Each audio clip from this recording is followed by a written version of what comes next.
कविता हमारे जीवन में दो तरह से चल रही थी। और स्कूल में जो चौकचन्ना होता था तो चौकचन्ना के गीत गाए जाते थे। हर चीज़ का एक गीत आपके जीवन से, गीत और कथा ये हमारे ग्रामीण जीवन से आपके साथ जुड़ी। देश की 70% जनता को इस राष्ट्रवाद से कोई मतलब नहीं है, चाहे ये राष्ट्रवाद चाहे वो राष्ट्रवाद, क्योंकि राष्ट्रवाद की जो चाहत है वो एक कैपेसिटी टू एस्पायर जब तक आप में नहीं आएगा, आप राष्ट्र को अपने में इमेजिन नहीं कर सकते हैं। क्योंकि देश, आपको पता होगा कि हम लोग यहाँ देश की बात तो होती है कि भाई देश देशावर, लेकिन कोई भी राष्ट्र की बात गांव में जाकर राष्ट्र पूछिए, कोई नहीं जानता होगा। पूरी जीवन द्विधाओं से बना हुआ है। द्विधा, एक द्विधा कवि और सोशियोलॉजी, सोशल साइंस में जो मैं रिसर्च कर रहा हूँ उसके आधार पर मेरी कविता को जज किया जाता है, भाई साहित्य को जज किया जाता है। देखो इन्होंने रिपब्लिक ऑफ हिंदुस्तान लिख दी इसलिए इनको अवार्ड मिल गया। यानी दो, ये नहीं समझ सकते कि एक आदमी का दोहरा संघर्ष है, दो लेवल पे वो काम कर रहा है। साइकोलॉजिकली देखें तो एक तो इंडिविजुअलिज्म, दूसरा इनसिक्योरिटी, सेंस ऑफ इनसिक्योरिटी जो पावर के साथ जुड़ा हुआ है।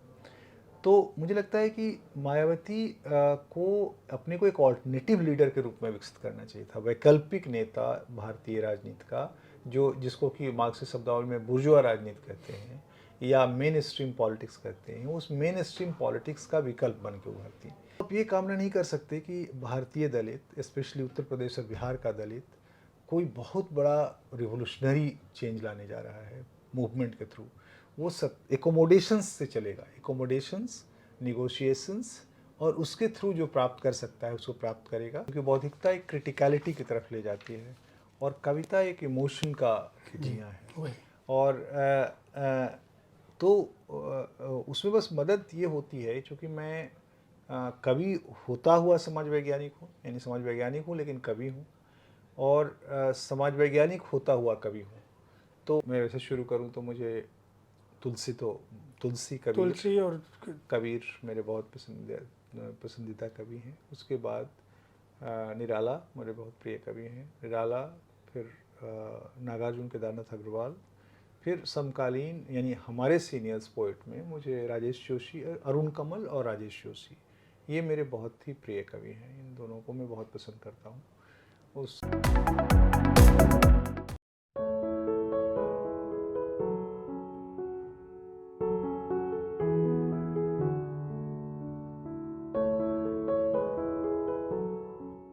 मुझे कैसा नाम दिया है मेरे पिता, मैं अपने नाम के अर्थ में ही बिंध सा गया हूँ। जैसे ठुक गई हो कोई कील मेरे हृदय प्रदेश में।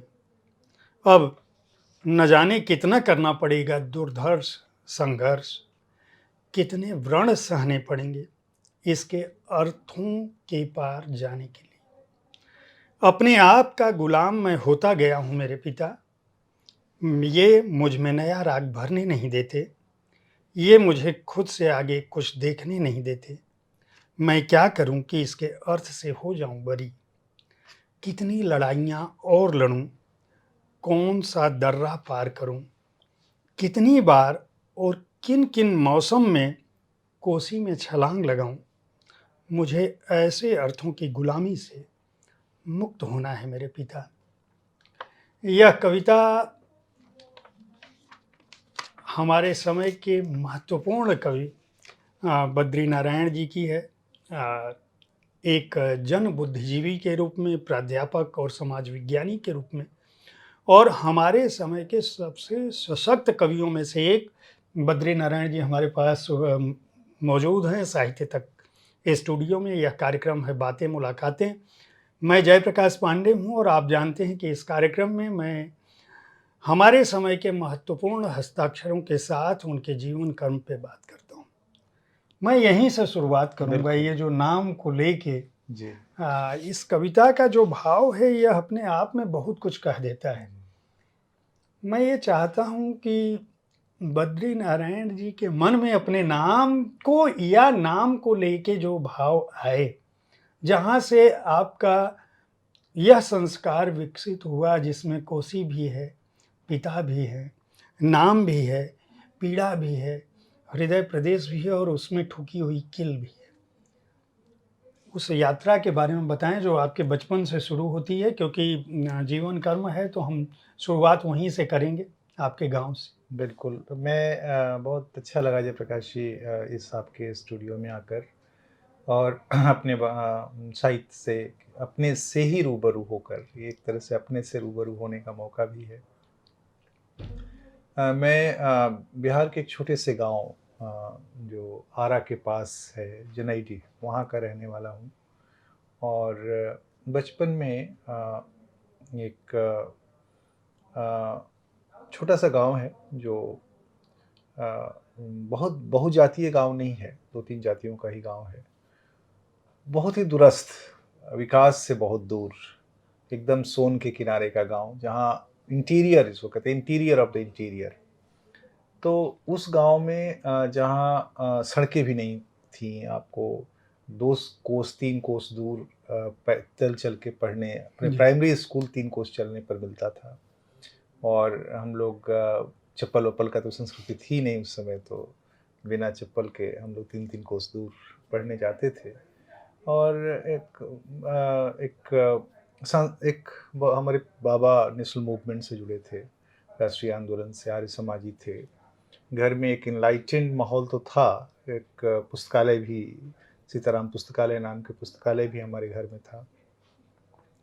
और वो स्कूल टीचर थे तो उनका सम्मान था। तो हमारे यहाँ घर में पढ़ने के प्रति एक लगाव था। लेकिन उस समय पढ़ाई मतलब मार, मतलब रोज़ शाम को थप्पड़ आपको खाना ही है। तो ललटेन द्वार और वो पुअरा का, और उस पर पुआल बैठ का। के पढ़ना। और तो हमारे एक वो उस प्रक्रिया में हम लोगों की डाँट, मार और अनुशासन 3 के बीच से पढ़ाई शुरू होती है वहाँ से। और कविता कहाँ, मतलब क्या होता है जीवन में, कविता आपके साथ-साथ चल रही होती है। हर आदमी के साथ चल रही होती है, लेकिन कोई उसको पकड़ लेता है या किसी को कविता पकड़ लेती है और कोई छोड़ देता है। तो हमारे यहाँ भी 2 तरह से कविता चलती थी हम लोगों के साथ। एक तो शाम को रामचरितमानस का पाठ, जिसे बाबा शाम को पढ़ते थे। हम लोग सबको थोड़ा-थोड़ा रामचरितमानस पढ़ने के पहले थोड़ा पढ़ना होता था।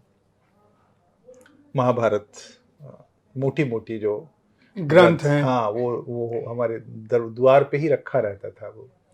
और दोपहर में खाना खाने के बाद सोने के मतलब लोग सोते हैं गर्मी के दिन में, लेकिन हमारे यहाँ वो सोने के कोई ना कोई उसको पढ़ता था, तो हम लोग सुनते थे। तो एक तो श्रवण, और दूसरा घर में जो औरतें थी, स्पेशली हमारी माँ, वो लोक गीतों की बहुत अच्छी यानी लोक स्मृति थी उसकी। तो लोक गीतें बहुत गाती थी वो, और लोक कहानियाँ सुनाती थी, जैसे सोठी बिरजा भार, कुंवर विजयमल, जो आज बहुत सारे कहानियाँ आज हम लोग अपने रिसर्च में इस्तेमाल कर रहे हैं, वो हमारी माँ से मैंने उस दिनों सुना था। और वो गीत तत्व भी, यानी जो गाती थी, तो अच्छा, वो औरतें जो गाती हैं उनमें बहुत गहरी कविता होती है, जिसमें गाना और रोना साथ-साथ चलता रहता है।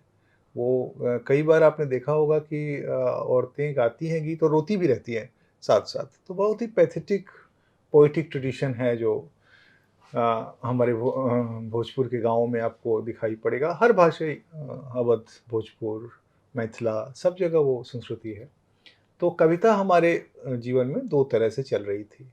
और स्कूल में जो चौकचन्ना होता था, तो चौकचन्ना के गीत गाए जाते थे। हर चीज़ का एक गीत, आपके जीवन से गीत और कथा, ये हमारे ग्रामीण जीवन से आपके साथ जुड़ी। ये शहरी जीवन में तो ख़त्म हो गया, अब तो टेलीविज़न है और स्मार्टफ़ोन है, लेकिन गाँवों में ये आपके साथ ओरल ट्रेडिशन में चलती रहती थी।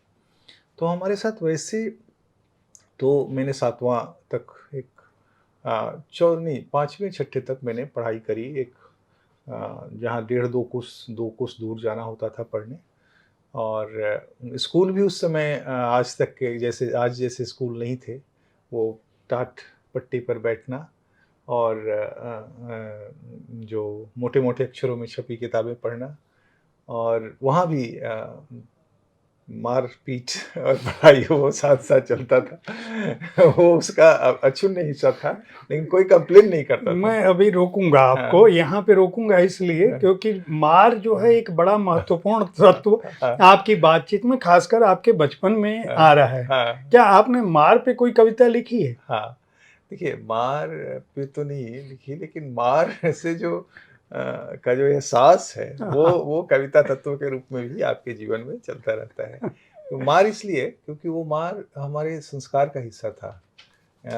कोई भी कंप्लेन नहीं करता था, कोई भी एफआईआर नहीं करता था। आजकल तो आपने देखा है विद्यालयों में अगर टीचर ने एक झापड़ मार दिया, तो मैं नहीं कह रहा हूँ कि मारना सही है, लेकिन वो एक ट्रेडिशन था जिसमें कि आपको इतना अनुशासन में रहना होता था।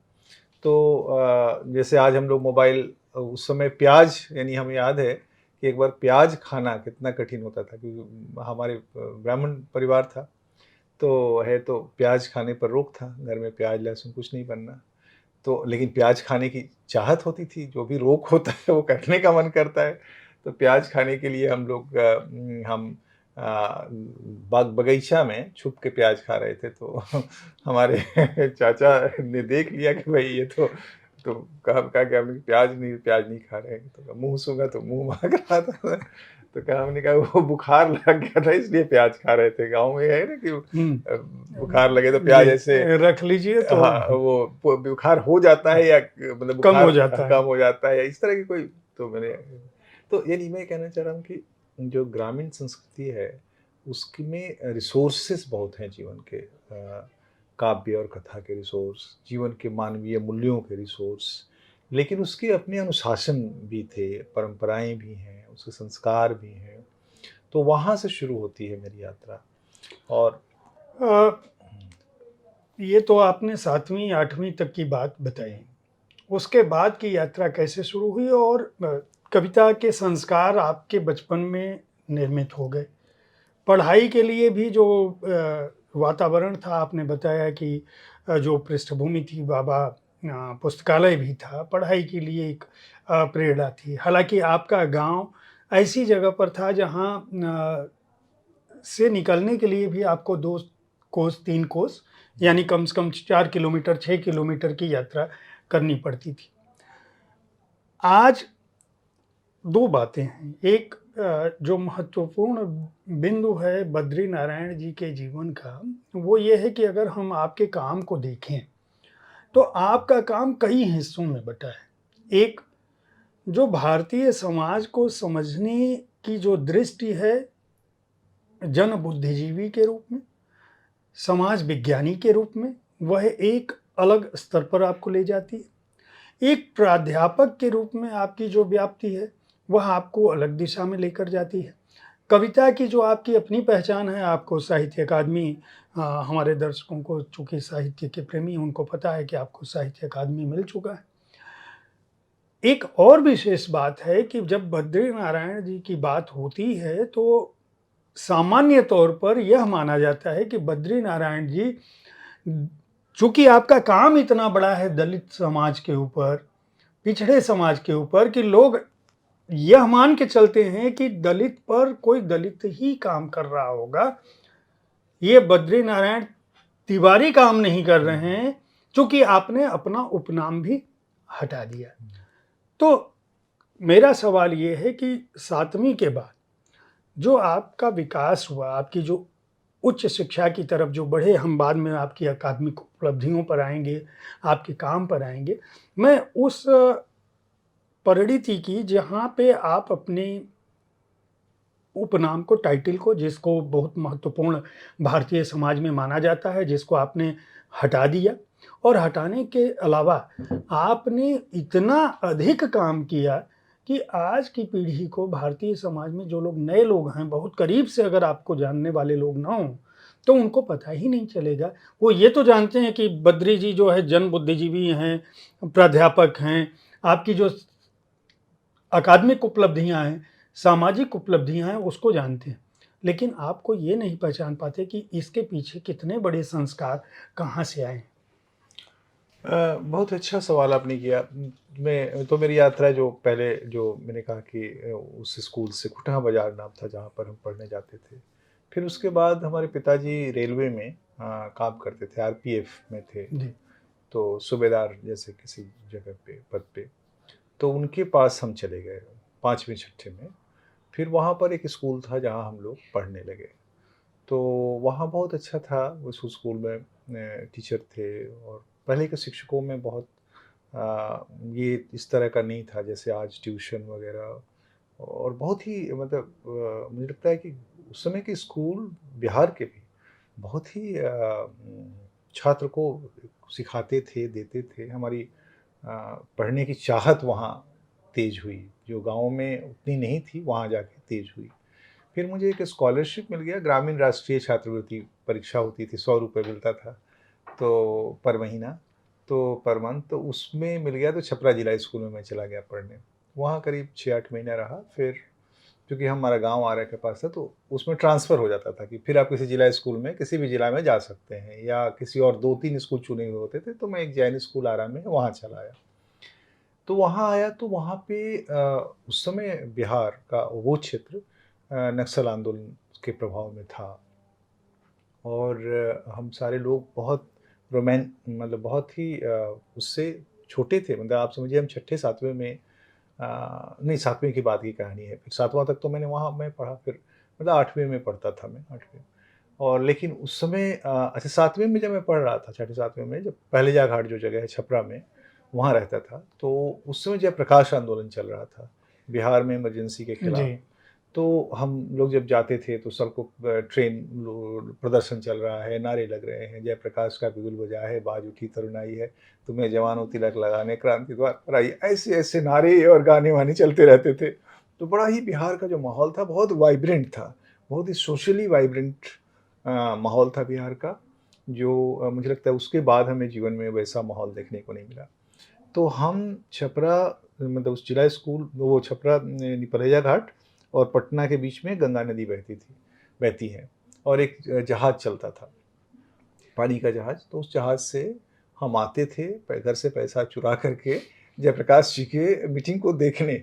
मतलब हम क्या उस समय करते, भाई छात्र थे, चौथे पाँच, मतलब सातवें आठवें के, कोई शक्ति तो थी नहीं कि हम कुछ परिवर्तन कर देते, लेकिन देखना, और उसमें जब वो पूरी जो छटा है, वो जो छवि थी आंदोलन की, वो बहुत मन में बस गई। बस गई। तो एक वहाँ से सोशल मूव शुरू हो गया। फिर जब आरा में आए 8वें में, तो वहाँ पर नक्सल मूवमेंट का असर चल रहा था। तो हम लोग बहुत प्रभावित थे। हम लोग को पता नहीं था क्या होता है, बट रोमांटिसाइज़, रोमांटिक रिलेशन उससे था। तो हम लोग 4-5 लड़के थे छोटे स्कूल के ही, तो हमने बनाया एक लाल बाल सेना। और लाल बाल सेना हम लोगों ने पोस्टर लगाए कि हम लोग इस क्रांति का समर्थन करते हैं। अरे बाप! छोटे में 8वीं क्लास में। और और मतलब बिना इसके पता हाँ, कि नक्सलवाद है क्या है क्या? या हाँ, इनकी मांग क्या है, ईमान क्या है? आप लोगों को लगा हाँ, कि भाई इनका ये हाँ, बड़ा मतलब एक कुछ काम की बात कर रहे कर हैं। रहे हैं, और हुँ, बड़ा ही, तो वो आरा में साहित्यकारों का एक पूरा ग्रुप था जो जी। इसमें इन्वॉल्व था। जी, जी। तो उन लोगों ने फिर हम लोगों को पिकअप कर लिया। उनको लगा कि ये लड़के बहुत ही मतलब चेतनाशील हैं, तो उन लोग अपने यहाँ बुलाते थे। फिर वहाँ वो क्रांतिकारी गीत होते थे, और वो फिर संवाद होते थे, भाषण होते थे, ऐसे वो सब स्टडी सर्कल टाइप का, हम लोग उससे जुड़ गए। फिर लेकिन उसी समय जनवादी लेखक संघ का गठन हो रहा था, और एक साहित्यिक वाइब्रेंसी बहुत बढ़ रही थी उस समय। पीडब्ल्यूए टूट चुका था, और तो उस समय वहाँ पर उसके पहले बड़ा इंटरेस्टिंग है, जैसे चूँकि बच्चे थे हम लोग, जी, जी। तो हर ऐसी चीज़ जिसमें कि लिरिक होता था, जिसमें खेल होता था, प्रभावित करता था। तो यहाँ तक जाने के पहले जेपी मूवमेंट का से प्रभावित होना, फिर उस समय आरा में शाखाएँ लगती थी संघ की, तो उन शाखाओं में हम लोग जुड़ गए, माने जाने लगे, फिर उसमें गण शिक्षक और वो ये खेल और वो सब होता था, शिवाजी और भाषण, संभाषण, बौद्धिकी, वो सब हम लोग उससे जुड़े रहे करीब 1 साल, डेढ़ साल के आसपास। तब तब ये मूव हुआ जो ये मैंने आपको बताया कि इसमें कि नक्सल मूवमेंट का कैसे अनुप्राणित होना और प्रभावित होना। उसी समय जब लिखने की चाहत फिर पैदा हुई, तो कविताएँ लिखनी शुरू करी। पहली कविता कब लिखी हाँ, होगी? बता रहा हूँ आपको। तो जी। जैसे स्कूल में पढ़ता था, तो हमारे स्कूल में एक कवि था, मतलब उसका नाम था निराला, उसका उपनाम निराला था। अच्छा। तो विनोद कृष्ण निराला ऐसे कुछ नाम था उसका। तो वो कविताएँ लिखता था और वो गेय कविताएँ लिखता था। तो हमें लगा हम भी कविता लिखेंगे। मन में चाहत थी तो हम रात में कविता लिखने लगे। तो उस समय मात्रा और छंद 12 मात्रा, जी, 16 जी। मात्रा, सवैया ये वो। तो हम पूरी रात गिनते रहे लेकिन एक कविता नहीं लिख पाए। 12 उधर पढ़े तो 13 इधर हो जाए, 13 उधर पढ़े तो 14 उधर हो जाए। गिन के कविता लिखना तो मुझे लगा कि, लेकिन फिर भी कोशिश करते थे। तो ऐसी तरह की तुकबंदी टाइप की कुछ लिखते थे। लेकिन फिर मुझे लगा कि इस तरह की कविता हम लिख नहीं पाएँगे क्योंकि गिनते हुए तो भाव ही मर जा रहे हैं, जो हम कहना चाह रहे हैं आ ही नहीं रहा है। तो फिर हमने फ्री वर्स की, तभी निराला की वो तोड़ती पत्थर और ये सब हम लोगों को तो क्लास में पढ़ना होता था, तो फ्री वर्स की कविता लिखनी शुरू की। तब तक साहित्यिक ट्रेडिशन से कोई जुड़ाव नहीं था। तब उसी बीच में जब हम लोग जब नक्सल मूवमेंट वाली इस धारा से जुड़े, जो जिनके साहित्यकार भी थे, उनकी कहानियाँ, उनकी कविताएँ पढ़ने लगे। और उस समय जब वादी लेखक संघ बन रहा था तो हमारे शहर में एक आलोचक थे हिंदी के बहुत बड़े, चंद्रभूषण तिवारी, जो वाम पत्रिका निकालते थे और कलम के संपादक थे।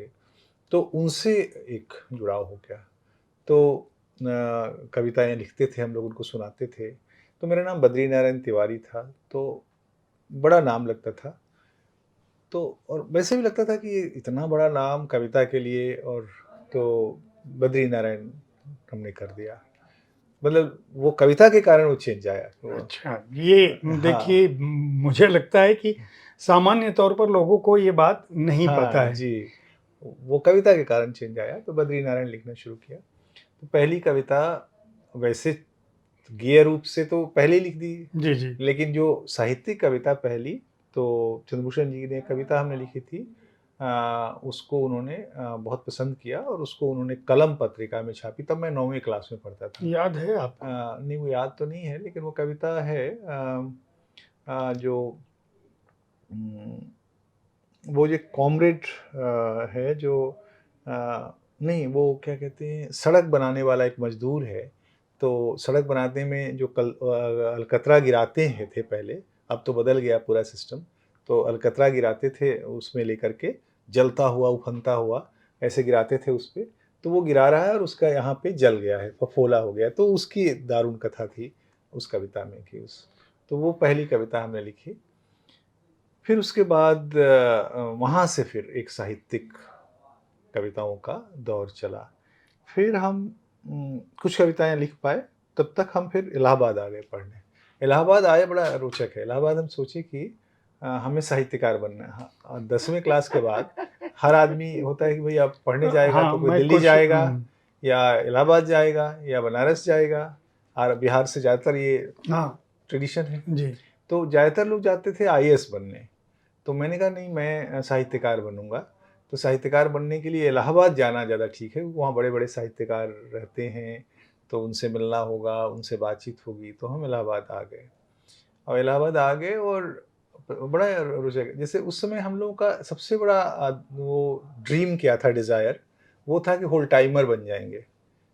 मतलब ये भी नहीं था कि नौकरी करेंगे, कोई बड़ा पद पा लेंगे, साहित्यकार बनेंगे और होल टाइमर बन जाएँगे। मतलब होल टाइमर में लगता था कि भई चलो खाने-पीने का मिल जाएगा और जनता का काम करेंगे। तो वो रुझान शुरू हो गया था।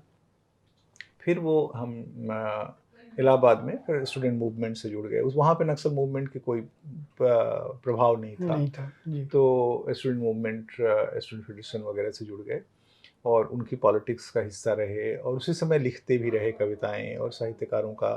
फिर वहाँ जनवादी लेखक संघ वगैरह से जुड़े रहे और फिर तो उस समय पीएचडी तक हमने दलित मूवमेंट पर काम नहीं किया था। हम एमए तक, एमए में चूँकि हमारा जो पीएचडी का विषय था, वो था लोक संस्कृति में राष्ट्रवाद, जिसमें लोक संस्कृति में राष्ट्रवाद पर वो। और जब हम ये इस तरह के सोशल मूवमेंट से जुड़े थे, तो गाँव में जब जाते थे, तो बहुत ही क्रांतिकारी किस्म के गीत महिलाएँ गाती थीं। पहले माँ वगैरह का मैंने आपको बताया ही, फ़ोकलोर का ट्रेडिशन। फिर ये क्रांतिकारी गीतों का जो ट्रांसफ़ॉर्मेशन से मन में जो चलता रहता था। वो जब हाई स्कूल में जो सॉरी पीएचडी में जब विषय हमने इस विषय पर काम किया, तो इसके कारण मुझे दलित चेतना से, क्योंकि लोक में दलित आवाज़ें हैं लोकगीतों में। चमरौंधा है, पसियोरा है, बहुत सारे फोक ट्रेडिशंस हैं जिनमें हम पॉलिटिकल कॉन्सियसनेस देख रहे थे। तो मुझे लगा कि दलित मुद्दों पर इथनोग्राफिकली काम करने की ज़रूरत है, एंथ्रोपोलॉजिस्ट के रूप में। और फिर हमने उस पर पीएचडी किया लोक संस्कृति में राष्ट्रवाद पर। और उसके बाद जब पीएचडी कर लिया तो पीएचडी के बाद नौकरी की समस्या होती है, नौकरी कैसे मिलेगा। तो इलाहाबाद म्यूजियम है इलाहाबाद में, वहाँ पर एक प्रोफेसर गोविंद चंद पांडे थे, बहुत बड़े हिस्टोरियन थे, फिलोसफर थे। तो मैं किसी ने बोला वहाँ पर एक साहित्य का प्रोजेक्ट आया है, साहित्य का project, literary history of Allahabad, तो आप उसमें कोशिश करो जाके। तो मैं उनसे मिलने गया, तो वो बहुत कम बोलते थे, एकदम मतलब बुद्ध की तरह। और उनका बुद्धिज्म पे काम भी था बहुत अच्छा। जी। तो मैं गया, मैंने कहा कि सर मेरा नाम ये है और मैंने पीएचडी की है इस विषय पर और मैं काम चाहता हूँ और मैं कविताएं लिखता हूँ। तो और मैंने अपना कविता संकलन उस समय आ चुका था मेरा। अच्छा। ये सच सुने कई दिन हुए, पीएचडी ये 93 में, उस समय तक भारत भूषण अग्रवाल पुरस्कार 92 में मिल चुका था, 93 में ये संकलन आ चुका था। तो मैंने उनको वो दिया, उन्होंने कुछ नहीं बोला, मैं लौट आया।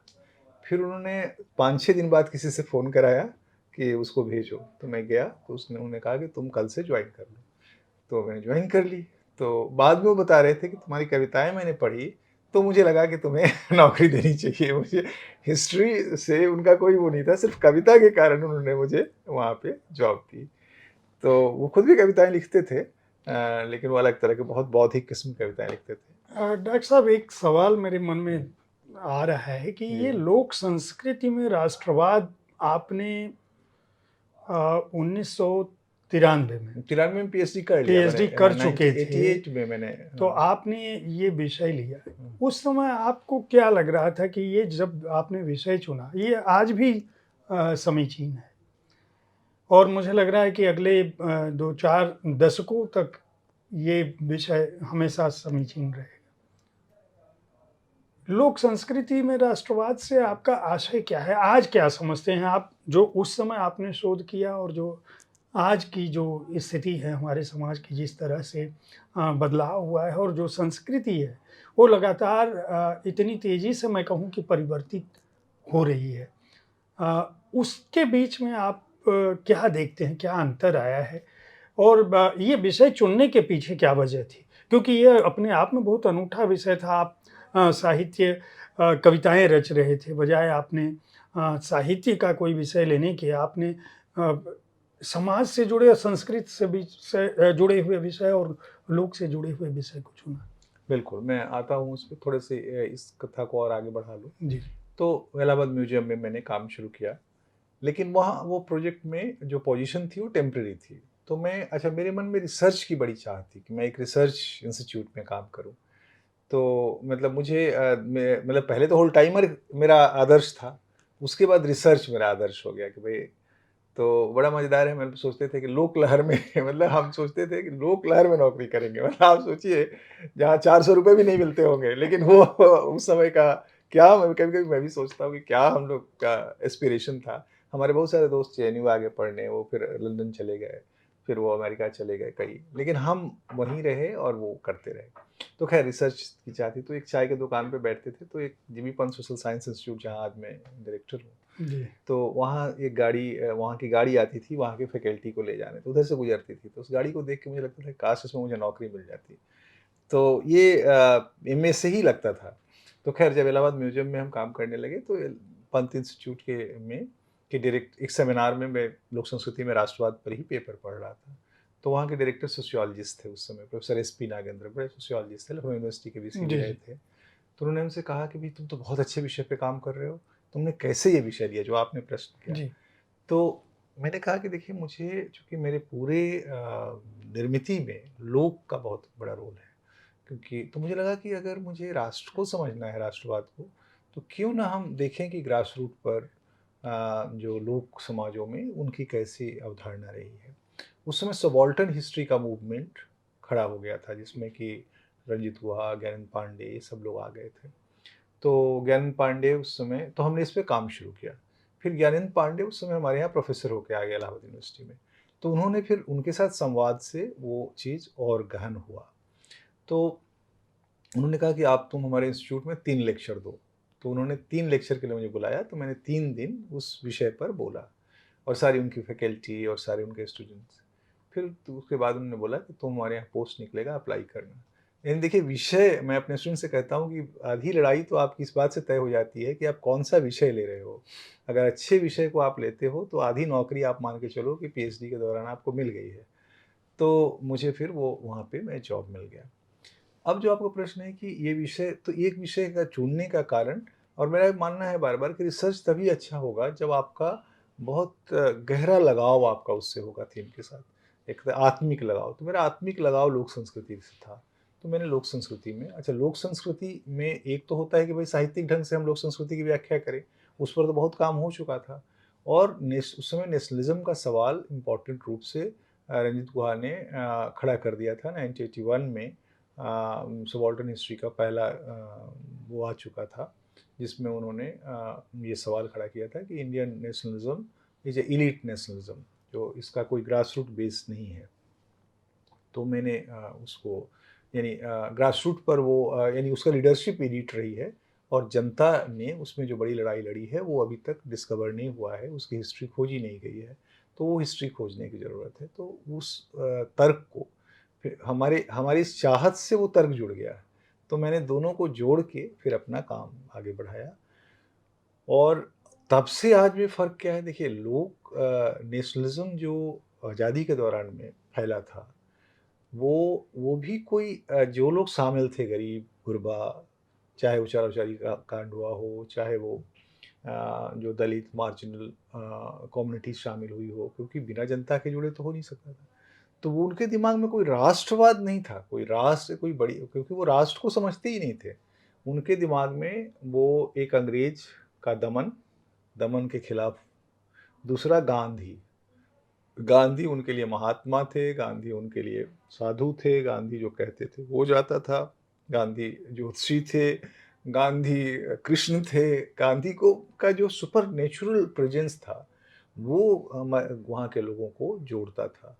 तो नेशन में जो सबाल्टर्न जो जुड़ाव हुआ है, वो कोई बहुत पॉलिटिकल कॉन्शियस नेशन के रूप में नहीं हुआ है, जिसकी मांग आज कहते हैं हम लोग, भाई राष्ट्रवाद ये ऐसा होना चाहिए। कल मैं जिस डिस्कशन में था, उसमें 2 तरह के राष्ट्रवाद की लड़ाई चल रही थी। एक का कहना था कि, एक था कि भाई ये जो गवर्नमेंट कह रही है ये राष्ट्रवाद, और एक हम इंक्लूसिव राष्ट्रवाद, यानी दोनों ही राष्ट्रवाद। तो मैंने कहा कि देखिए, देश की 70% जनता को इस राष्ट्रवाद से कोई मतलब नहीं है, चाहे ये राष्ट्रवाद चाहे वो राष्ट्रवाद। क्योंकि राष्ट्रवाद की जो चाहत है, वो एक कैपेसिटी टू एस्पायर जब तक आप में नहीं आएगा, आप राष्ट्र को अपने में इमेजिन नहीं कर सकते हैं। क्योंकि देश, आपको पता होगा कि हम लोग यहाँ देश की बात तो होती है कि भाई देश देशावर, लेकिन कोई भी राष्ट्र की बात गांव में जाकर राष्ट्र पूछिए, कोई नहीं जानता होगा।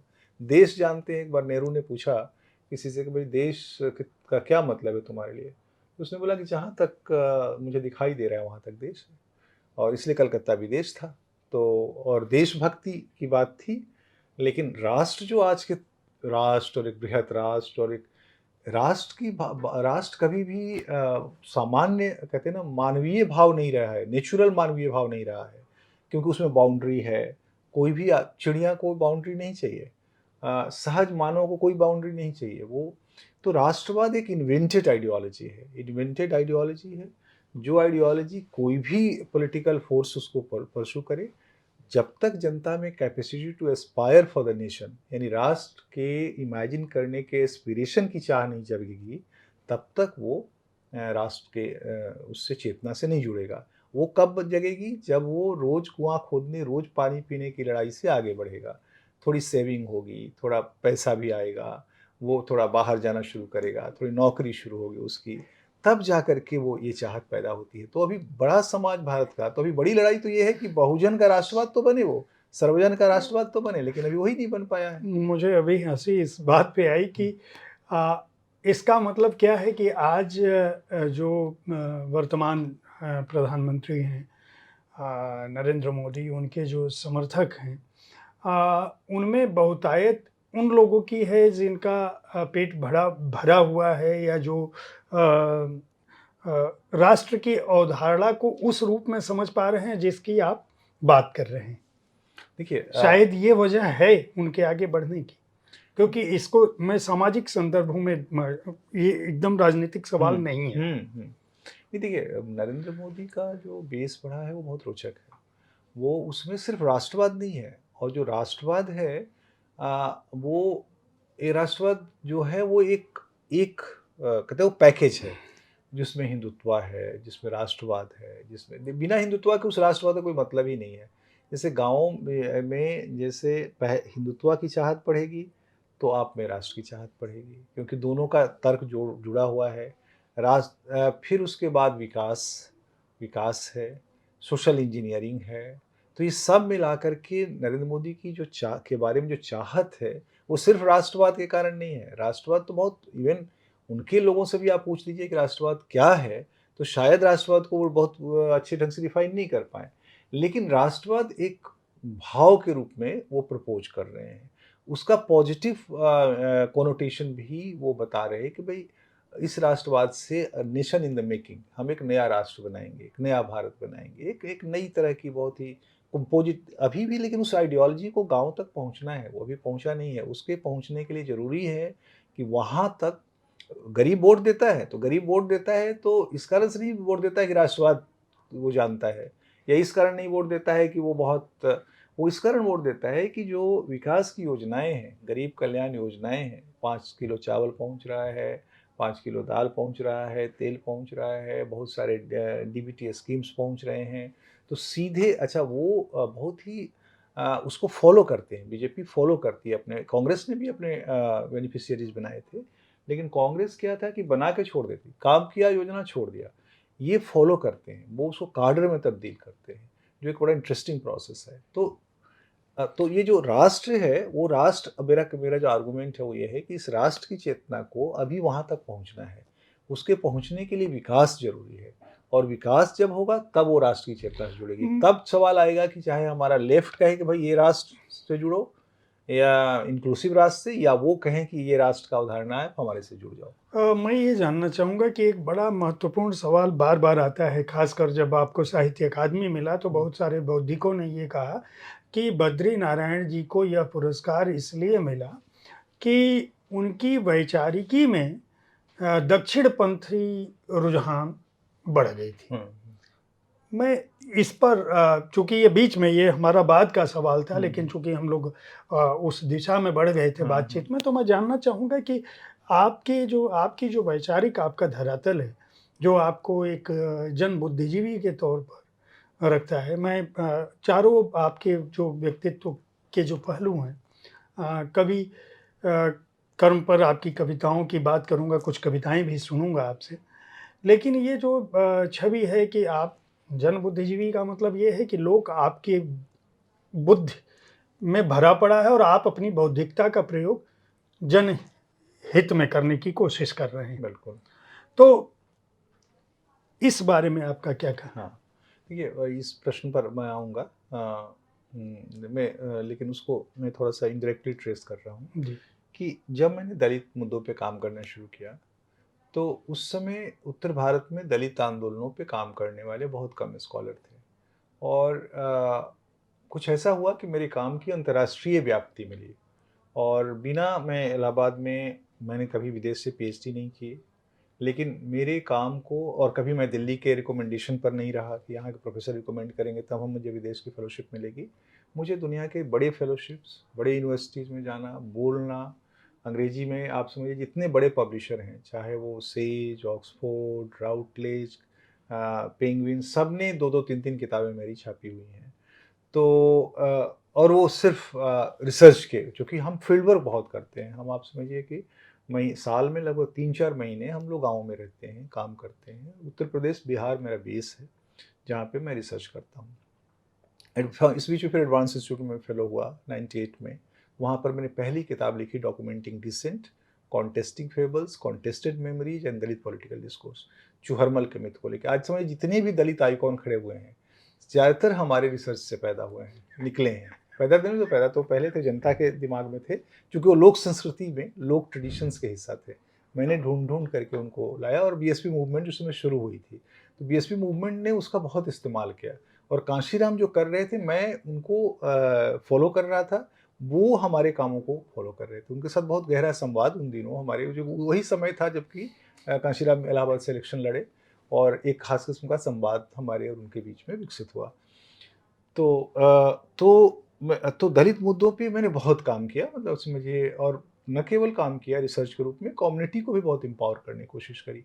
उन लेखकों के, जो दलित पॉपुलर राइटर, जो चैप बुक लिखते हैं, जिनकी एक किताब की 25-25 एडिशन होती है, लाखों की तादाद में छपती है, मेले ठेले रैलियों में बिकती है, उस फिनोमेना को हमने पहले डॉक्यूमेंट किया। एक पूरी एक आर्काइव बनाई है अपने इंस्टीट्यूट में, दलित रिसोर्स सेंटर, जिसमें ऐसे करीब 3000 बुकलेट्स को हम लोगों ने कलेक्ट किया है। उनके गाँवों में गए हैं, उनके यहाँ गाँव में जाके अपना लेखक अपना गाँव आयोजन किया है, जिसमें नामवर सिंह से लेकर के और सारे बड़े साहित्यकारों को मैं ले जाता था। कहता था कि आप लोग, इनकी शादी है, आप लोग बैठ के देखिए, मतलब ये इनका आयोजन है, इनकी गुण गाइए आप, इनके मतलब इन पर बोलिए। और फिर वहाँ पर उनके लोक ट्रेडिशन, उनके यहाँ के जो लोग संस्कृति है, उनको भी डॉक्यूमेंट करते थे। रात-रात भर हम लोग ये डिस्कशन और लोक संस्कृति का प्रदर्शन, चमरौआ, फसियौरा, ये सब होता था, और लोग तो वो सब किया काफ़ी दिनों तक। वो करते-करते मुझे समझ में आया कि दलितों का एक बड़ा सेक्शन में जो हिंदुत्व की चाहत बढ़ती जा रही है, और उनके आइकॉन्स का, वैसे कांशीराम उस समय तक जा चुके थे, मायावती उसको ठीक से संभाल नहीं पा रही थी। तो हमने एक पहली किताब लिखी, fascinating Hindutva, saffron mobilisation and Dalit politics. उसमें मैंने उस सारे फील्ड वर्क से ही बताया कि कैसे संघ दलितों के बीच काम कर रहा है, क्या-क्या मोड हैं, कैसे उनके आइकॉन्स इवॉल्व कर रहा है। जो जितने आइकॉन्स कांशीराम ने खोजे थे, इनके स्टैचूज बनाए, सेलिब्रेशंस किए, जिनको उन्होंने एक मोबिलाइजेशन का वो बनाया, उन सबको फिर संघ के मोबिलाइजेशन ने अपने में एडॉप्ट कर लिया, लिया, समाहित कर लिया। समाहित कर लिया। जी। इस प्रोसेस को मैं देख रहा था, और उस प्रोसेस को 2002 से मैं ऑब्जर्व कर रहा था, और उस पर पहली किताब 2008 या 9 में मैंने लिखी, फैसिनेटिंग हिंदुत्व। वो एक लेफ्ट डिक्शन में लिखी हुई किताब है, लेकिन सारा फील्ड वर्क वही है जो मैंने बाद में रिपब्लिक ऑफ हिंदुत्व में बताई। तो वो आई किताब, तो हमारे लेफ्ट साथी बहुत खुश हुए, भाई बड़ा, देखिए क्या कह दिया, ये वो बहुत बहुत तारीफ करी।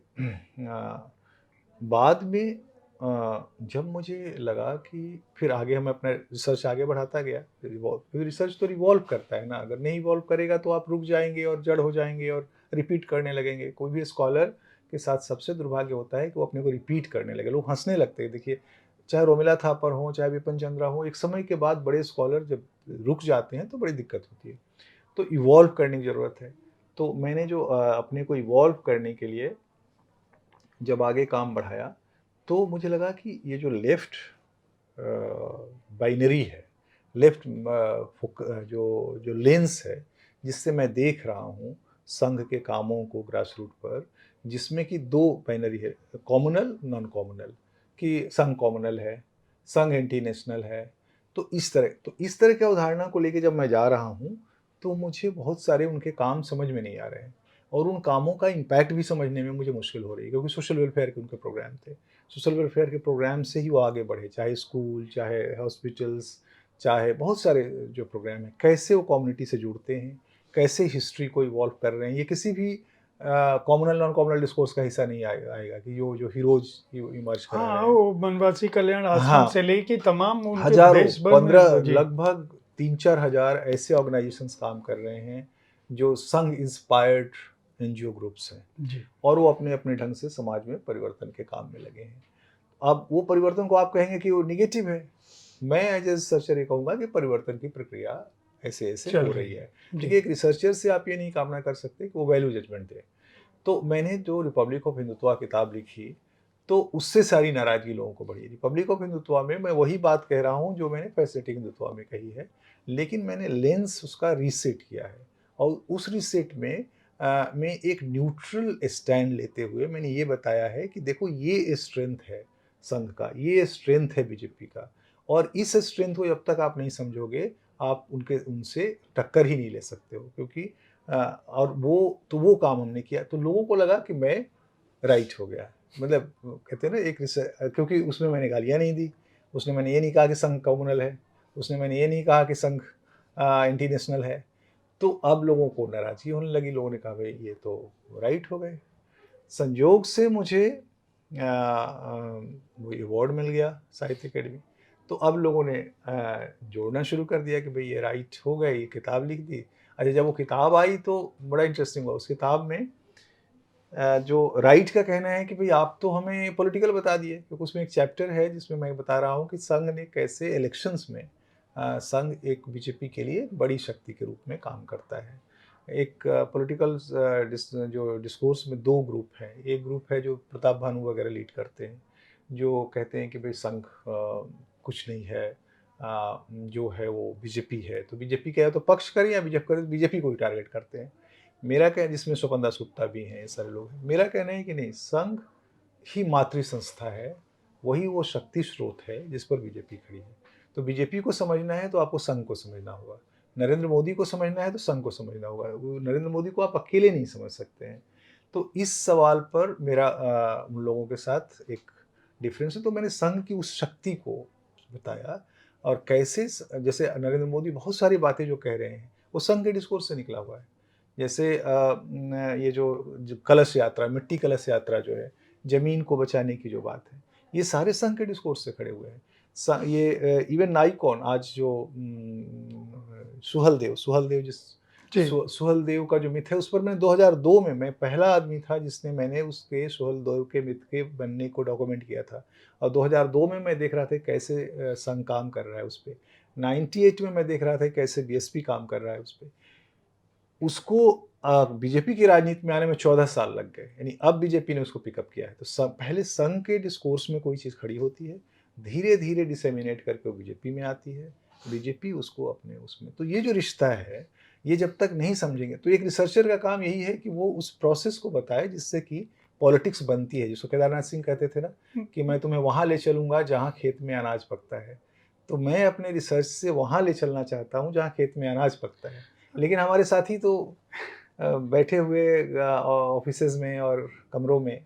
डॉक्टर साहब, अगर मैं आपसे जी। हम लोग हालांकि साहित्य तक पे बातचीत कर रहे हैं, और हमारी बातचीत का केंद्र चूँकि केवल कविता और साहित्य होना चाहिए, आपकी रचनाएं होनी चाहिए, लेकिन आपका काम इतना बड़ा है कि हम इन चीज़ों को पर बात किए बिना आगे नहीं बढ़ सकते। मैं ये जानना चाहूँगा कि अभी तक जो आपका अध्ययन है उसमें आप क्या पाते हैं दलितों की स्थिति में, जो आदर्श बदलाव जिसकी कामना आप कर सकते हैं कि गांधी ने का जो समाज का आखिरी आदमी है, आपने भी चर्चा की कि गांधी इस रूप में देखे जाते थे, वो जो समाज का आखिरी व्यक्ति है उस तक, चाहे वह संघ हो, चाहे वह कांग्रेस हो, चाहे वह कांशीराम जी हो, चाहे भारतीय राजनीति व्यवस्था में जो नायक है, नेतृत्व है, क्या वह गांधी के उस आखिरी आदमी तक पहुंच सकता है कभी? और अगर पहुंच सकता है तो कब? और वह कौन सी अवधारणा होगी? क्या अगर हम यह माने कि संघ के प्रभाव में आज जो सत्ताधारी दल है, वह अगर मान लीजिए कायम रहता है अगले 20 साल, 25 साल, 30 साल, 40 साल, या उनकी जगह पे कांग्रेस आ जाती है, कोई भी आ जाता है, तो क्या उस दलित की, जिस समाज पर आप पिछले 30-40 सालों से लगे हैं और काम लगातार कर ही रहे हैं, जिसको आप बचपन से देख रहे हैं, वह उस स्थिति में कब तक आ पाएगा जिस स्थिति में की कामना गांधी ने की थी? या आप अपने शोध में पाते हैं कि भाई हम ये चाहते हैं कि इसको यहाँ पहुँचना चाहिए? बहुत अच्छा सवाल किया आपने, मैं उसको उत्तर देता हूँ। उसके पहले एक छोटी सी बात बता दूँ कि क्या है, मेरी पूरी जीवन द्विधाओं से बना हुआ है। द्विधा, एक द्विधा कवि और सोशियोलॉजी, सोशल साइंस में जो मैं रिसर्च कर रहा हूँ उसके आधार पर मेरी कविता को जज किया जाता है, भाई साहित्य को जज किया जाता है। देखो, इन्होंने रिपब्लिक ऑफ हिंदुस्तान लिख दी इसलिए इनको अवार्ड मिल गया। यानी दो, ये नहीं समझ सकते कि एक आदमी का दोहरा संघर्ष है, दो लेवल पे वो काम कर रहा है, और दोनों की अपनी अपनी आवश्यकताएं हैं। समाज विज्ञान में मैं वैल्यू जजमेंट नहीं दे सकता, कविता में मैं मन की कविता लिख सकता हूँ। समाज विज्ञान में पोएटिक सेंसिबिलिटी होने के कारण मैं समाज के नीचे के तबकों के उन इश्यूज़ को देख सकता हूँ, उन भावों को समझ सकता हूँ जो और कोई सोशल साइंटिस्ट नहीं समझ सकता। यानी मैं अगर कवि नहीं होता तो शायद मैं इस तरह का समाज विज्ञान नहीं लिख पाता। तो एक तो द्विधा ये है। दूसरी दुविधा है कि मैं एक नॉन दलित होकर दलित पे काम कर रहा हूँ, ये एक बहुत बड़ी दुविधा है। तो बहुत सारे लोग मुझे फ़ोन करते हैं, जैसे फ़ोन करेगा केरल से, मेरा हिंदू में लेख छपेगा, सर आप दलित हैं? हमने कहा नहीं दलित तो नहीं है। कहा आप ओबीसी हैं? हमने कहा ओबीसी भी नहीं है। आपने दलित लड़की से शादी की है? हमने कहा वो भी नहीं की है। तो कहा तो आप दलित पे इतना अच्छा काम कैसे कर रहे हैं? तो मैं कहता हूँ भई रिसर्चर हूँ, जो समझता हूँ वो लिख रहा हूँ। तो फिर तो एक तो इस तरह का कमेंट। दूसरा कमेंट आईआईसी में एक प्रोफ़ेसर बैठे थे, जो तो उन्होंने कहा कि कोई मिला उनको, जेएनयू का ही प्रोफ़ेसर, तो उसने बोला कि बद्री अच्छा लिखता है, दलित होने के बावजूद अच्छा लिखता है। तीसरा लखनऊ में एक कांग्रेस के डिप्टी चीफ मिनिस्टर रहे नेता के यहाँ कोई कार्यकर्ता बैठा था। तो उसने बोला कि मैं बद्री जी के मिलने जा रहा हूँ, वो आए हैं कॉफ़ी हाउस में बैठे हैं। अरे उसके पास क्यों मिलने जा रहे हो, वो तो चमार है, इसीलिए मायावती करीबी है। तो अब बताइए ऐसे में आदमी क्या करे, जिस आदमी की इतनी, अब किसको किसको समझाए, साहित्य में समझाए कविता वालों को कि नहीं भैया समाज वैज्ञानिक हूँ इसलिए ऐसा कर रहा हूँ, दलित को समझाए कि ब्राह्मण हो, ब्राह्मण कहते और कोई विषय नहीं मिला था काम करने के लिए, यही विषय मिला था काम करने के लिए। क्या कर रहे हो? तो अब तो एक तो ये दुविधाओं का है। अब जो आपका प्रश्न है कि जो जो ये बहुत एक थ्योरेटिकल सवाल है कि भाई समाज के अंतिम तक कोई पहुंच पाएगा कि नहीं, और पहुंचेगा तो क्या विचार होंगे, क्या विचार सरणी है, गवर्नेंस होगा। देखिए ये दोहरी प्रक्रिया है। लोग यानी सरकार पहुंचे, राजनीति पहुंचे उन तक, और वो उनमें कैपेसिटी पैदा हो कि वो राजनीति की चाहत करें और वो गवर्नेंस की चाहत करें, वो डेवलपमेंट की चाहत करें और आगे बढ़ें। तो ये दोनों जब तक नहीं चलेगा तो क्या होगा कि जो आइडेंटिफिकेशन है, जैसे मान लीजिए आपने आइडेंटिफाई किया कि हम गरीबी का ये लेवल है, इनको हम ये योजना देंगे, ठीक है आपकी योजना पहुंच जाएगी, लेकिन उससे भी बहुत बड़ा स्तर सोशल स्टाटा छुपा हुआ है अभी, जो गरीबी का के उसमें अभी डिस्कोर्स में ही नहीं आया है। वहाँ तक तब पहुँचेंगे जब उनके भीतर कैपेसिटी टू एस्पायर पैदा होगी। कैपेसिटी टू एस्पायर पैदा होगी तो आकर के दरवाज़ा खटखटाएंगे कि हमको योजनाएं दो, हमको राजनीति में हिस्सेदारी दो, तब उनको पहुँचेगा। तो ये सभी के लिए है, कांग्रेस के लिए है, बीजेपी के लिए है, सभी के लिए है।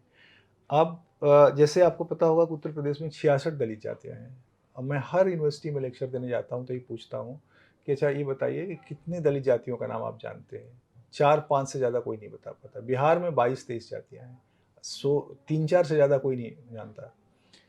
ऐसे ही आंध्र प्रदेश में, क्योंकि वो इनविजिबल कम्युनिटी है। इनविजिबल कम्युनिटी इसलिए है कि उनके पास ना भी सेंस ऑफ आइडेंटिटी है, ना पढ़ा लिखा तबका है, ना उनका अपना लीडर है, ना उनके पास अपनी हिस्ट्री है। हिस्ट्री इन रिटन फॉर्म बहुत ज़रूरी होता है। यानी कैसे आइडेंटिटी बनती है उसके कॉन्स्टिट्यूएंट हैं। अगर ये नहीं होगा तो आइडेंटिटी बन ही नहीं पाएगी, और आइडेंटिटी नहीं बन पाएगी तो आप तो वो अभी ये सारी कम्युनिटी डेमोक्रेसी के दरवाजे पर भी आने की स्थिति में नहीं है कि आकर के खटखट करें कि लुक वी आर हियर।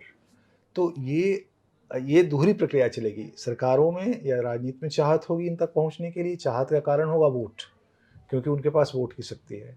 दूसरा उनमें होगा कि उनमें कैपेसिटी टू एस्पायर बढ़ेगी, और वो क्योंकि विकास योजनाएं धीरे धीरे उन तक पहुँचेंगी तो उनमें चाहत पैदा करेंगी हिस्सेदारी की, और वो फिर आगे आएंगी। तो ये बहुत समय लगेगा अभी, क्योंकि ये दोनों को ही इसके लिए तैयार होना पड़ेगा।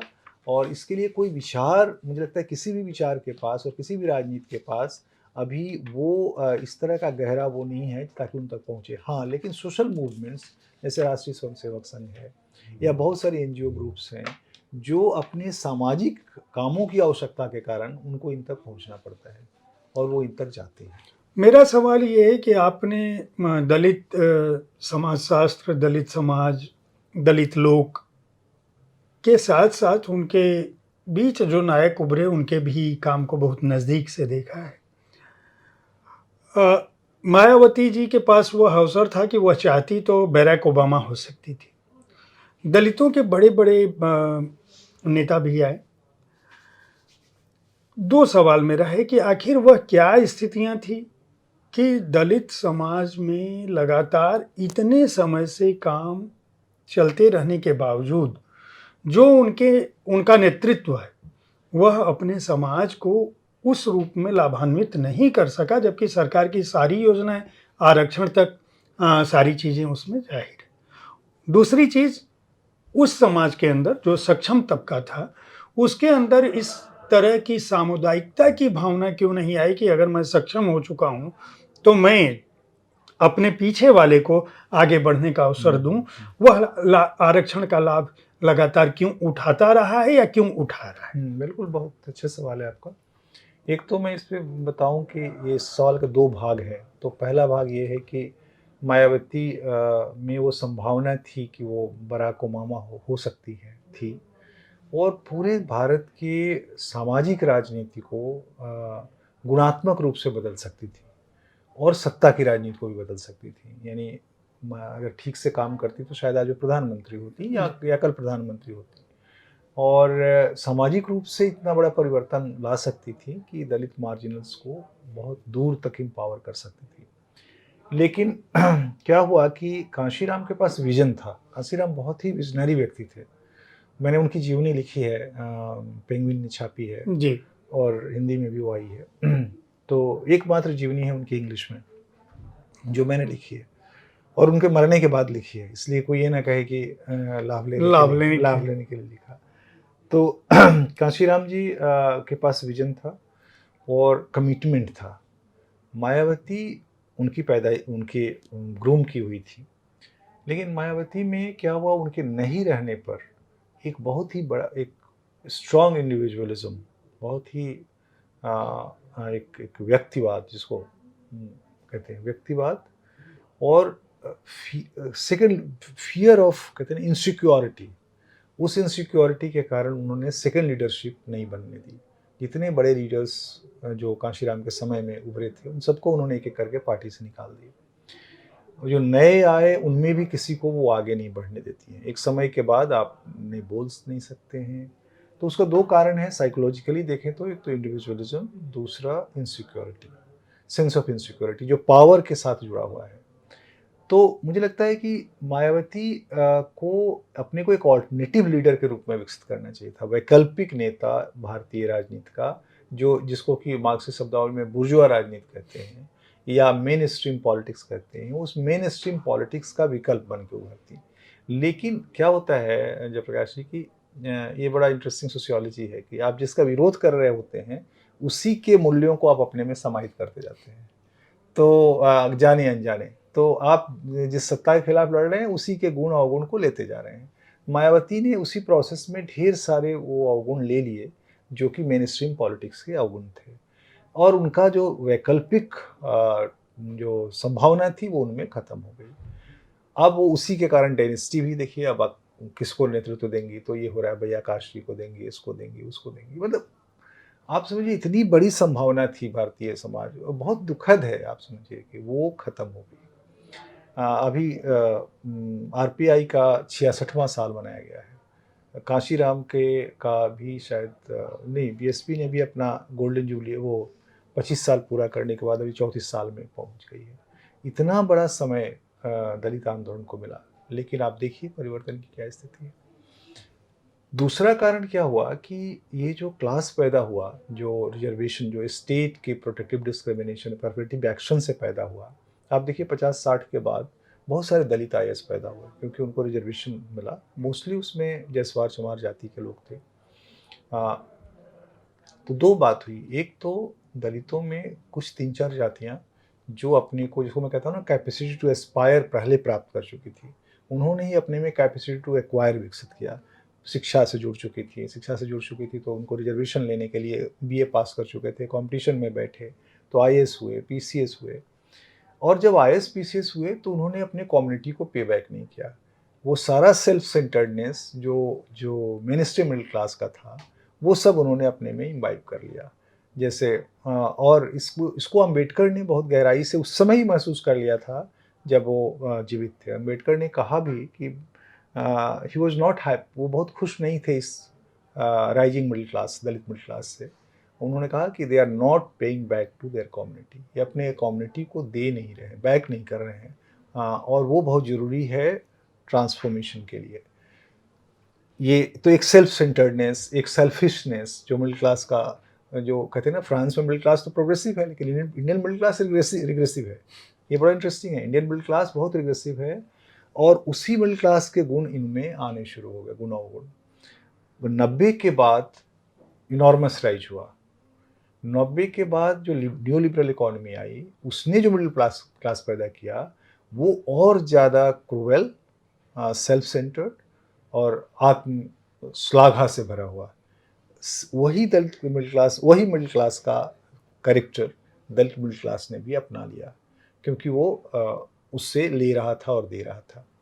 तो अब ये जो तबका पैदा हुआ है, इससे आप उम्मीद नहीं करिए। काशीराम से एक बार किसी ने बड़ा इंटरेस्टिंग सवाल किया कि भाई आप बिहार में क्यों फेल हो जाते हैं, बिहार में क्यों नहीं जाते हैं? तो उन्होंने कहा बिहार में इसलिए नहीं जाते कि बिहार की राजनीति बंदूक से चलती है और हम बंदूक नहीं चला सकते, क्योंकि दलित हमेशा कॉन्स्टिट्यूशनल रिप्रेजेंटेशन की पॉलिटिक्स करता है। और तो अब आप ये कामना नहीं कर सकते कि भारतीय दलित, स्पेशली उत्तर प्रदेश और बिहार का दलित, कोई बहुत बड़ा रिवोल्यूशनरी चेंज लाने जा रहा है मूवमेंट के थ्रू। वो सब एकोमोडेशंस से चलेगा, एकोमोडेशंस, निगोशिएशंस, और उसके थ्रू जो प्राप्त कर सकता है उसको प्राप्त करेगा।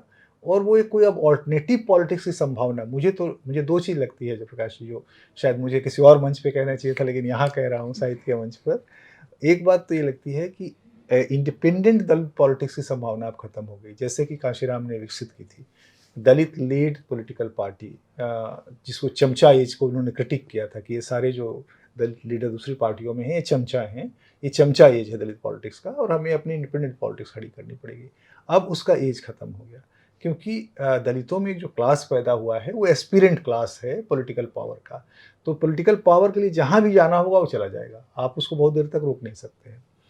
तो एक तो दूसरा, उसमें अब रिवोल्यूशनरी कंटेंट कोई नहीं रह गया है, कोई वैकल्पिक कंटेंट नहीं रह गया है, वो सबकी तरह है और सब जैसा है। कल मुझे कहीं बोलना था तो मैं यही कह रहा था कि भाई आप ये क्यों अपेक्षा करते हो कि दलित रेडिकल होगा, सेकुलर ही होगा, आपकी तरह ही होगा? आप अपनी चाहतों को एक्सपोज करते हो, उसको इम्पोज करते हो। वो भी सामान्य आदमी की तरह, उसमें भी लोभ होगा, लालच होगा, उसमें भी एकोमोडेशंस के सेंस होंगे, उसमें भी लेना देने का भाव होगा, सब कुछ होगा जो एक आम आदमी में होता है। आगे बढ़ने की इच्छा होगी, और उसकी सबसे बड़ी लड़ाई सस्टेनेंस की लड़ाई है, सर्वाइवल की लड़ाई है। सर्वाइवल के लिए जो भी कर सकता है वो करेगा। अब आप आते हैं आपकी कविताओं पे। अभी आपने, हम लोग जब बात कर रहे थे तो आपने कहा कि बड़ी दिक्कत है कि आप जब कविता लिखते हैं तो लोग आपकी सामाजिकी और आपके अध्ययन से जोड़ के देखते हैं।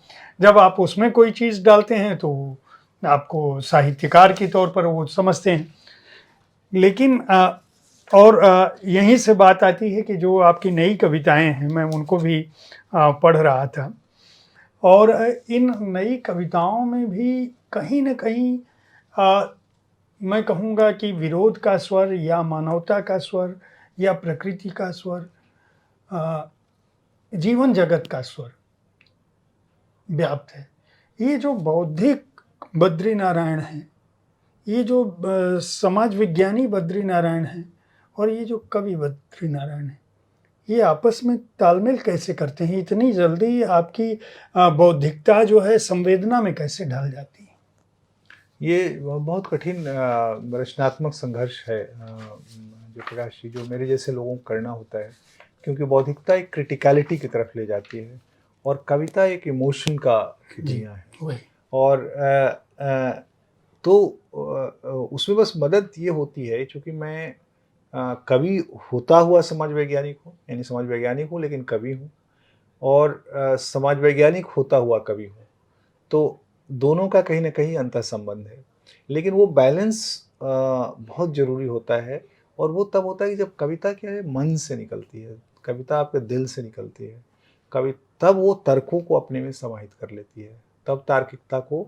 जैसे मैं आपको बताऊं कि जैसे जो मेरी कविता संकलन जिसको कि साहित्य अकेडमी मिला है, तुमड़ी के शब्द, उसमें कविताएं आप देखेंगे तो एक खास ट्रेंड आपको कविताओं का मिलेगा। वो ट्रेंड क्या है कि 90s के बाद जो न्यू लिबरल इकोनॉमी आई, उसके समय में जो लोभ, लालच, लिप्सा, ईर्ष्या का जो अगाध, कहते हैं ना, अपार विस्तार हुआ, उस अपार विस्तार का कांस्टेंट क्रिटिक है उसमें। तो ये ऑब्जर्वेशन मुझे समाज विज्ञान देता है कि मैं ये देखूं कि कैसे वो, और समाज विज्ञान मतलब क्रिएटिव समाज विज्ञान, वो समाज विज्ञान नहीं जो कि इवैल्यूएशन स्टडीज़ पे खड़ा होता है और जो कि दिल्ली यूनिवर्सिटी और ढेर सारी यूनिवर्सिटीज़ में आपको दिखाई पड़ता है। तो वो समाज विज्ञान जो जो क्रिएटिव सोशल साइंस से पैदा होता है, वो आपको वो देखने की तरफ ले जाता है। जब वो देखते हैं आप, और तब आपको लगता है कि अरे हम कहाँ जा रहे हैं, हम मानवीय समाज किधर जा रहा है, और तब आपका एक कवि रिएक्ट करता है। अब रिएक्ट करने का दो लोकेशन हो सकता है, एक तो समाज वैज्ञानिक तार्किकता उसमें आ जाए तो कविता को मार देगी। दूसरा है कि कविता इतनी पोंगा हो जाए कि उसमें इंटेलेक्चुअल टफनेस नहीं रह जाए। तो इन दोनों के बीच एक बैलेंस बनाते हुए, और उसका जो शुरुआत है वो ये आत्म हृदय प्रदेश है, मन का प्रदेश है, जहाँ पर पहले मैं चीज़ों को इंटरioराइज़ करता हूँ और इंटरioराइज़ करके लिखता हूँ। अब मैं अगर ये पूछूं कि आपका ये पहला संग्रह है सच सुने कई दिन हुए, और अभी जो तद्भव में कविता छपी है, अगर मैं एक कविता दोनों से मैं हाँ, हाँ। एक कविता पढ़ के बताता हूँ ताकि हमारे दर्शकों को बिल्कुल। यह समझ में आए कि कोई भी कविता, चलिए मैं प्रेम गीत। मेरे कुर्ते में चांद का कॉलर और तारे का बटन, मेरे कुर्ते में पहाड़ों की पीठ पर भागती हिरणी के धुंधले पांव, मेरे कुर्ते में सोने के केशों वाली लड़की से मिलने की चाह, मेरे कुर्ते में पिताओं का गुस्सा और सामाजिकों का आक्रोश, गर्मी की सांस की रुमानियत और शरद का आवेग मेरे कुर्ते में, मेरे कुर्ते में ऋतुओं के बाजे, हाँ प्रिय, मेरे कुर्ते में मेघों की नगाड़ी। अब यहाँ पे इस कविता की बात करूँ, और सबसे नई कविता आपकी अगर मैं इसमें से पढ़ूँ, स्वर्ग का द्वार एक कविता है। एक चिट्ठी आई है बिना शब्दों की, स्वर्ग के द्वार का मुझे भी आया है आमंत्रण, पर कौन जाएगा, सब तो गल रहे हैं स्वर्ग के इस द्वार पर, पेड़, पत्ते, रीछ, भालू, मानुष सभी। कहते हैं जो युधिष्ठिर होगा वही इसमें से जा पाएगा सशरीर, और वही गलने से बच पाएगा, पर उसकी भी उंगली तो गल ही जाएगी। मैं खड़ा हूँ स्वर्ग के द्वार पर करता हुआ विचार, समझ में नहीं आ रहा है कुछ भी कि इधर जाऊं उधर जाऊं कि इधर। ये जो द्वंद्व है कवि का, ये जो स्वर्ग की कामना है, और जो आपके पहले संग्रह से लेके और वर्तमान समय तक चला आ रहा है, ये ऐसा क्यों है? देखिए, पहले संकलन में आपने देखा होगा, जो कविता आपने पढ़ी भी, उसमें वो वल्नरेबिलिटी का स्वर बहुत है, वल्नरेबल, यानी जीवन यात्रा की वल्नरेबिलिटी। और ये जो नई कविता है वो जो है वो ये कहती है कि जब आप आगे बढ़ते हैं, जब आप, तो वो एक नई तरह की वल्नरेबिलिटी आ जाती है। आप सब, जैसे आप यहाँ मान लीजिए बड़े एंकर हैं या प्रोड्यूसर हैं, या तो अब आपके सामने दूसरी तरह की वल्नरेबिलिटी है, जो जब आप गांव से चले होंगे तब की वल्नरेबिलिटी से अलग वल्नरेबिलिटी है। तो ये वल्नरेबिलिटी एड्रेस नहीं होती है यूजुअली, क्योंकि ये माना जाता है कि वो तो सफल व्यक्ति है, वो तो भाई सफल मतलब हर लेवल्स ऑफ सफलता है ना, कोई प्रधानमंत्री को सफल मानता है, कोई प्रोफेसर को ही सफल मान लेता है, कोई लेक्चरर को ही सफल मान लेता है, कोई जर्नलिस्ट को सफल मान लेता है। तो इसकी अपनी वल्नरेबिलिटी है। और कविता का मूल स्वर, मेरी कविता का अगर आप देखेंगे तो इस तरह की वल्नरेबिलिटी को ही एड्रेस करना है, क्योंकि मैं मन के भीतर लगातार एक वल्नरेबल आदमी होता हूँ। यानी इवन मैं जो डायरेक्टर हूँ, मैं किसी को डांटता हूँ तो सबसे ज़्यादा मैं दुखी होता हूँ। गलती वो करेगा, डांटूंगा मैं, दुखी मैं होऊंगा। किसी पर को सजा देना मेरे लिए इतना कठिन होता है, इसलिए हमारे कलीग कहते हैं भाई ये अच्छे एडमिनिस्ट्रेटर का गुण नहीं होता है, आप डिसीजन बदल लेते हैं और डिसीजन बदल देते हैं। तो ये एक मेरे मन की आप कार्य। ज्यादा संवेदनशील हैं इसलिए आप समाज विज्ञानी हुए, या कवि, या कवि थे इसलिए समाज विज्ञानी और मुझे संवेदनशील? लगता है ज़्यादा संवेदनशीलता थी, इस कारण से समाज विज्ञान से जुड़े। और समाज वैज्ञानिक होने के कारण संवेदनशीलता हमारी एक अलग तरह की कविता रच पाई। मतलब मेरी कविता शायद वैसी कविता नहीं है जो बहुत सारे हमारे कवियों की कविता है। इसमें एक वो समाज वैज्ञानिक होने के कारण है कि आप दुनिया भर के विश्वविद्यालयों में गए और वहाँ आपने बहुत तरह के व्याख्यान दिए। अगर मैं पूछूं कि आप आज की तारीख में या कभी भी जब विदेश जाते हैं तो वहाँ आपको बौद्धिक लोग ज़्यादा आकर्षित करते हैं या वहाँ के साहित्यकार? देखिए, मैं जो जहाँ भी जाता हूँ बाहर के मुल्कों में, तो वहाँ एक एकेडमिशियन के रूप में ही जाता हूँ, कवि के रूप में। अब जैसे अभी फ्रैंकफर्ट बुक फेयर में जाना है, तो ये यात्रा अब शुरू होगी। कुछ इसके पहले लेकिन जब एकेडमिशियन के रूप में जाता हूँ, तो पहला मेरा साक्षात्कार एकेडमिशियन से होता है। तो और उसके बाद फिर लोगों को पता चलता है मैं कवि भी हूँ, तो कोई कविता पाठ ऑर्गेनाइज करता है, कोई कुछ करता है, तो फिर वहाँ के साहित्यकारों से और वो तो मुझे जो एक्सेसिबिलिटी मिलती है पहले एकेडमिशियंस की मिलती है, फिर उनके थ्रू मैं साहित्य से जुड़ता हूँ वहाँ के। आकर्षित जो करना है अगर आप कहें तो मेरा मुझे ये लगता है कि अगर मैं कहीं जाऊँ तो वहाँ के साहित्यकारों से मिल पाऊँ, वहाँ के साहित्यिक स्थलों पर जा पाऊँ। जैसे अभी प्राग गए थे तो मेरे कोशिश थी कि जो वहाँ के साहित्यकार वो उनके उस पे जा पाऊँ। या बालज़ाक जो पेरिस गए थे तो पेरिस में सारे उनके उन जो लिटरेरी लोगों के स्थल हैं, वहाँ तो लिटरेरी मेमोरी को बहुत अच्छे से प्रिज़र्व करके रखते हैं। इंडिया की तरह नहीं है कि यहाँ तो साहित्यकारों को कोई पूछता ही नहीं है। आपके पसंदीदा कवि कौन हैं और समकालीन कवियों का कुछ रचा हुआ पढ़ते हैं क्या? बिल्कुल, बिल्कुल। देखिए, मेरे पसंदीदा अगर आप देखें तो मैं वैसे शुरू करूँ तो मुझे तुलसी, कबीर तुलसी और कबीर मेरे बहुत पसंदीदा कवि हैं। उसके बाद निराला मेरे बहुत प्रिय कवि हैं। निराला, फिर नागार्जुन केदारनाथ अग्रवाल, फिर समकालीन यानी हमारे सीनियर्स पोएट में मुझे राजेश जोशी, अरुण कमल और राजेश जोशी, ये मेरे बहुत ही प्रिय कवि हैं। इन दोनों को मैं बहुत पसंद करता हूँ। उस उदय प्रकाश की कविताएँ मुझे तब जब मैं लिखना कविता शुरू किया था तो तब उनकी कविताएँ मुझे बहुत प्रभावित करती थी। बाद में तो उन्होंने अपनी यात्रा बदल दी, कहानीकार के रूप में आ गए। उसके बाद जो कविता है, जो समकालीन मतलब हमारे बाद के कवि हैं, हमारे अपने दौर के कवियों के बारे में भी मैं आपको बोल सकता हूँ। जैसे उसमें नवल शुक्ल मुझे पसंद है, एकांत श्रीवास्तव पसंद है। उसके बाद के जो कवियों को अगर आप देखेंगे जो हैं उसमें मेरी एक शिकायत है जो अपने से भी है और अपने समय की कविता से भी और बाद की भी कविता से, कि हिंदी कविता लगातार बहुत मिडिल क्लास की कविता में बदलती जा रही है। Urban middle class, specially cosmopolitan urban middle class की कविता होकर रह जा रही है। तो एक तो उसका जो विश्व है वो बहुत छोटा होता जा रहा है। दूसरा, जब आपका विश्व छोटा होगा तो आपके सवाल भी छोटे होते जाएंगे। तो ठीक है, किमियागिरी दिखाई पड़ेगी आपको, सेंटेंसेस का इधर से उधर दिखाई पड़ेगा, कई जगह पर आपको भावनाओं का स्फोट भी दिखाई पड़ेगा, क्रिटिकल कमेंट्स भी दिखाई पड़ेंगे, लेकिन एक संग्रंथित एक बड़े सवालों को लेकर के, जैसे कभी कभी मेरे को लगता है कि भाई हिंदी में ऑक्टेविया पाज क्यों नहीं है। मतलब इसलिए नहीं है क्योंकि हिंदी में कवि बड़े सवालों को सोचता नहीं है, उसके लिए लगता है कि भाई कविता लिख लिया बहुत हो गया। कविता मतलब वो एक एक कहते हैं ना ऑर्गेनिक, जैसे अक्टोबियो पॉज ने वन अर्थ 4 और 5 वर्ल्ड जैसी किताब लिखी, तमाम क्रिटिकल इतने इंटेलेक्चुअली टफ आर्टिकल्स लिखे, जैसे अशोक वाजपेयी में संभावना थी लेकिन वो नहीं विकसित कर पाए, वो एक खास तरह के लिटरेरी कल्चरल क्रिटिक बन के रह गए।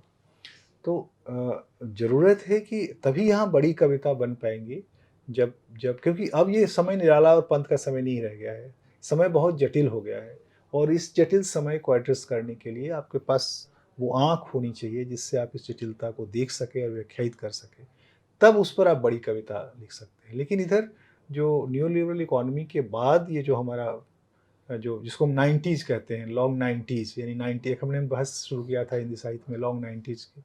मेरा मानना है कि 90s में जो कविता शुरू हुई थी जिसमें हम लोग आए थे, वो एक्सटेंड कर रही है, क्योंकि वो ट्रेंड एक्सटेंड कर रहा है, सोशल ट्रेंड एक्सटेंड कर रहा है। उसको रप्चर अभी करने की वाली पीढ़ी नहीं आई है, या वो समय नहीं आया है जो उसको रप्चर कर दे। तो रप्चर करने की ज़रूरत है, उसको तोड़ने की ज़रूरत है, उसके लिए एक नए समय की ज़रूरत है, या एक नए समय के भविष्य को देखने की ज़रूरत है। कविता लिखने के लिए समय कब निकाल पाते हैं? बहुत मुश्किल, सबसे कम मैं कविताएँ लिखता हूँ जयप्रकाश जी, और बड़ा ही आपने देखा होगा कई सालों के बाद मेरे संकलन आते हैं, 14-14 साल, 13-13 साल, कभी-कभी बहुत जल्दी हुआ तो 5 साल, 6 साल, क्योंकि बहुत कम कविताएँ लिखता हूँ। अगर मैं पूछूं कि आपकी पसंदीदा कविता आपकी खुद की कौन सी है?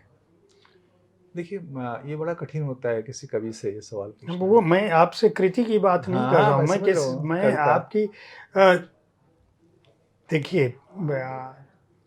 आपकी कोई ऐसी कविता तो ज़रूर होगी जो आपको उस रूप में पसंद हो कि नहीं, ये लिखने के बाद आपकी बहुत सारी कविताएं वायरल हो रही हैं, ठीक है। चाहे वह युद्ध से संबंधित कविता हो, प्रेम से संबंधित कविता हो। देखिए, मुझे सबसे ज़्यादा प्रसिद्धि मेरी किसी कविता को मिली, वो तो प्रेम पत्र को मिली। वो एक तरह का एपिक के रूप में वो हो गई है, या माने कहें कि लोकगीत के रूप में हो गई। इधर तो दहाड़ में आने के बाद और ज़्यादा उसके पाठ बन हो रहे हैं। लेकिन अ, अगर किसी एक कविता को चुनने का अगर कहें, तो मेरी एक कविता है छोटी-सी जो मैं आपको सुना देता हूँ, वो मुझे बहुत प्रिय कविता है। वो कविता है माँ का गीत। माँ का गीत कविता छोटी-सी 4 लाइन की कविता है। अगर तू सूर्य होता तो तुझे दिन भर आकाश में जलना पड़ता। अगर तू चाँद होता तो तुझे पूर्णिमा से एकम तक रोज कसाई के कत्ते से कटना पड़ता। अगर तू तारा होता मेरे लाल तो मुझसे कितना दूर होता। अच्छा हुआ तू बद्रीनारायण हुआ। क्या बात तो मुझे ये है। कविता बहुत प्रिय है, 4 लाइन की कविता है। मैं इस कविता को सुनाता हूँ। ये माँ को माँ सुनाई का थी गीत, आपने? माँ का गीत इस नहीं, कविता। माँ का गीत नहीं, है, नहीं, वो माँ का कभी तो नहीं, माँ उनको तो चली गई। माँ चली गई उसके हाँ, बाद लिखा था हाँ, आपने। हाँ, जी।